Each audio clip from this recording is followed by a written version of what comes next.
Hi friends, నోరూరు నుంచి సొరకాయ హల్వా ఎంతో ఈజీగా తయారు చేసుకుందాం. ఇవి మన గార్డెన్లో సొరకాయలండి. ముందు సాధ్యమైనంత వరకు లేత సొరకాయలనే తీసుకోండి. ముందుగా సొరకాయ చెక్కు తీసుకోండి. తర్వాత సొరకాయ లోపల గింజలు గుజ్జులాంటి భాగాన్ని తీసేసుకోవాలి. గింజలు తీసాక ఇలా ఉంటుంది. గ్రేటర్లో పెద్ద రంధ్రాలు ఉన్న వైపు తురిమి కొలిచి పెట్టుకుందామండి.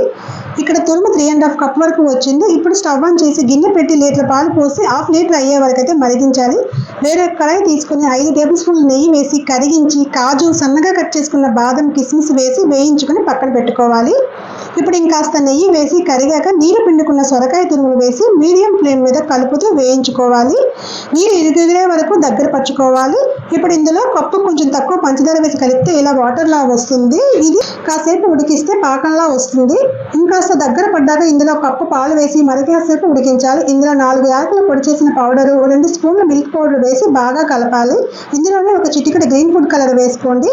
ఆ తర్వాత మనం వేయించి పెట్టుకున్న డ్రై ఫ్రూట్స్ వేసి కలిపి మరో 2 నిమిషాల పాటు ఉడికించి స్టవ్ ఆఫ్ చేసి కొంచెం గోరువెచ్చగా సర్వ్ చేసుకుంటే చాలా బాగుంటుందండి. మీకు ఈ వీడియో నచ్చినట్లయితే లైక్ చేసి సబ్స్క్రైబ్ చేయండి.